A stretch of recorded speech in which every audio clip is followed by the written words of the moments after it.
In 2022, I curated an exhibition of video poems for the Surrey Art Gallery here in BC, Canada. It began with a selection of 10 works and then 15 and kept expanding until there were 29 works that were assembled for the 3 months long exhibition. It was called Poets with a Video Camera, Videopoetry 1980 to 2020. The idea was to present the most significant contributions to what the great English poet T.S. Eliot called the really new works of art among the monuments of contemporary visual literature, specifically the genre of video poetry that I have been writing about and collecting over the past 4 decades. After the exhibition ended in December 2022, I decided to narrow my selections to 15 works. I called this collection 10 or 15 Poets with a Video Camera.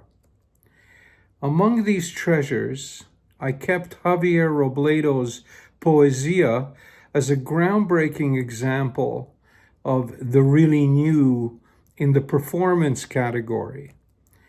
From the beginning, I wanted to see individual works in this category that, intentionally or not, would tell us more about video poesia as an art form, as if it were an existential question, what it should be and how it should distinguish itself.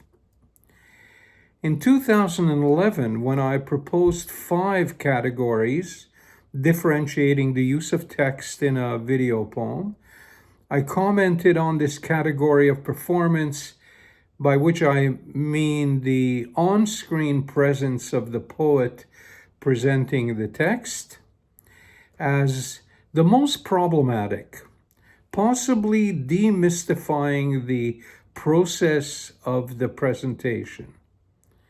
Why was this a problem? Intuitively, I suspected that the on-screen poets would most often use their voice to present the text elements.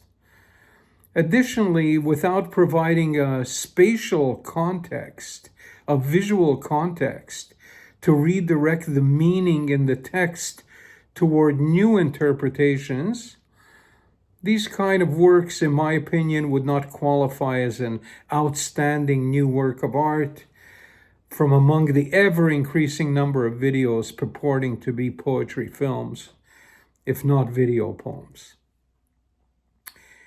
So how does the on-screen presence of Javier Robledo in Poesia prevent this demystifying the process of his presentation?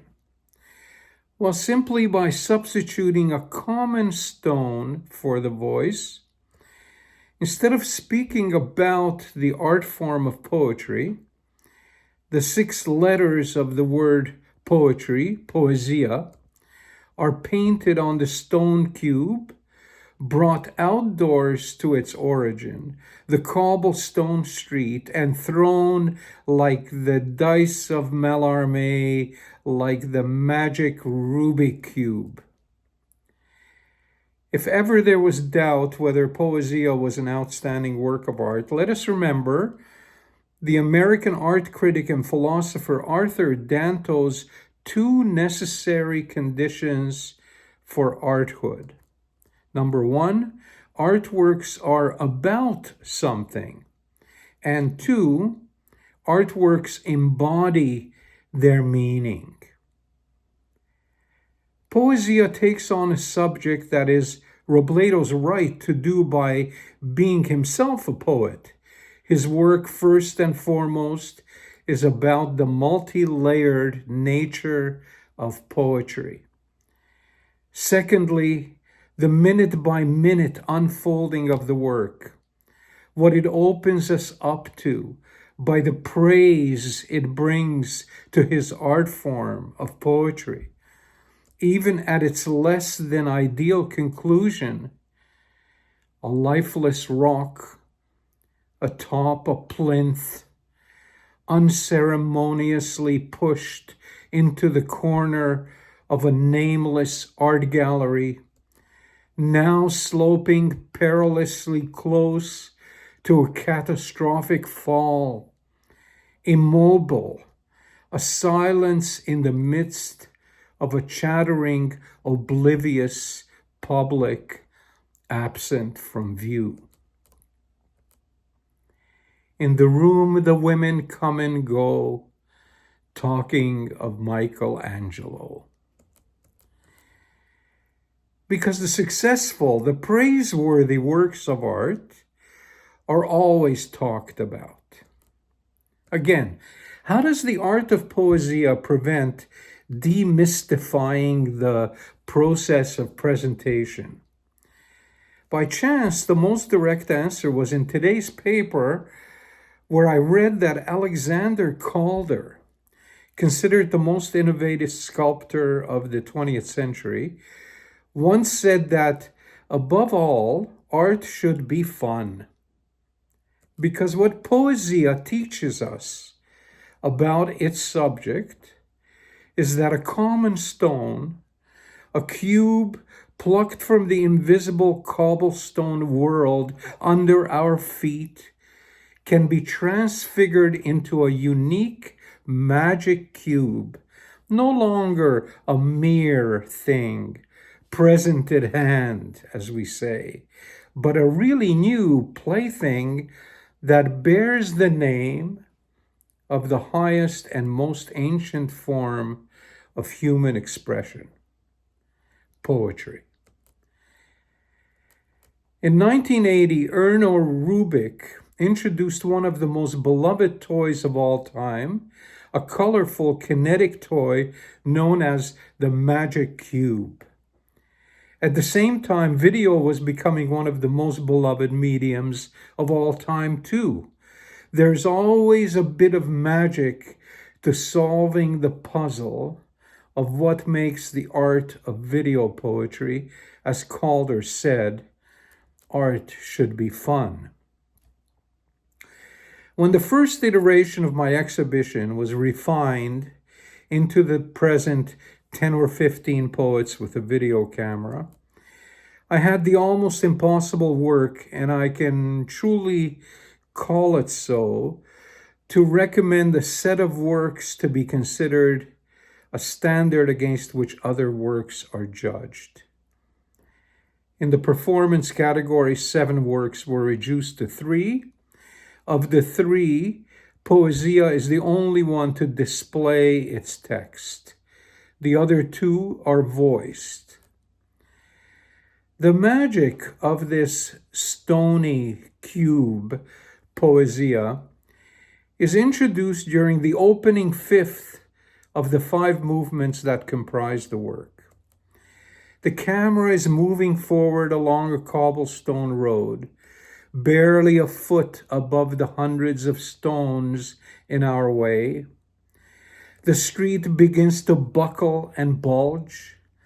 From the countless stones of what could be imagined as words, eventually the bulging brings forth a handsome cube painted with letters on each of its 6 surfaces.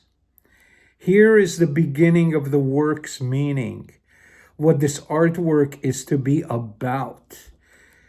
When a Wittgensteinian quote tickles our imagination, whereof one cannot speak, thereof one must be silent.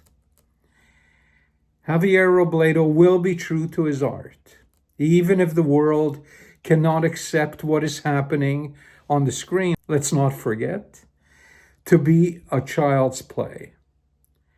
For after turning the stone over to help the viewer become familiar with the name on the stone, the poet tosses the stone on the ground and follows it along the way, like a child would kick a ball ahead and run after it. Because this is how this art is made, from the motion of a stone's throw, and now with the pleasing sound of stone striking stone, we suddenly remember the Russian formalist critic Viktor Shklovsky, who could be encouraging the young video poet Robledo that the purpose of art is to make a stone stony. Another formalist directive evidenced throughout the work is the defamiliarization of the mundane and the expected in order to stimulate and prolong a new, really new perception of what is poetry. How it manifests is becoming poetry in the first place. How does it express itself? How is it viewed by its community and society at large?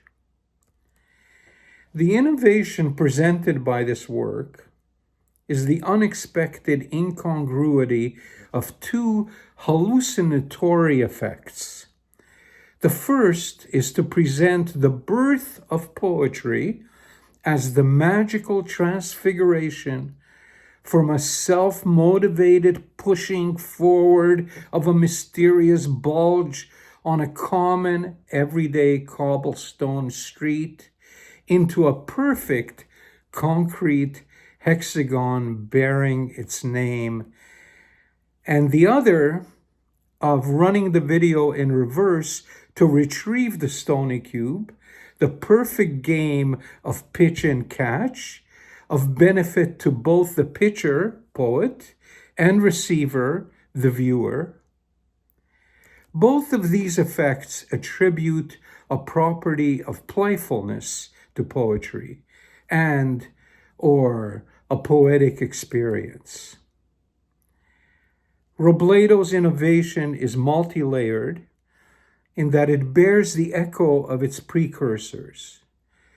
T.S. Eliot's novelty of form, Mallarmé's dice by chance, throwing new interpretations our way when we least expect them, Alexander Calder's playfulness, Erne Rubik's delightful puzzle, Wittgenstein's vow of silence in face of the sacred art, Viktor Shklovsky's stony object on which we read the text of a Duchampian-assisted ready-made, and most recently that subterranean Mr. Tambourine Man, Bob Dylan, who raised words printed on cards one at a time for the eye of the camera 60 years ago today.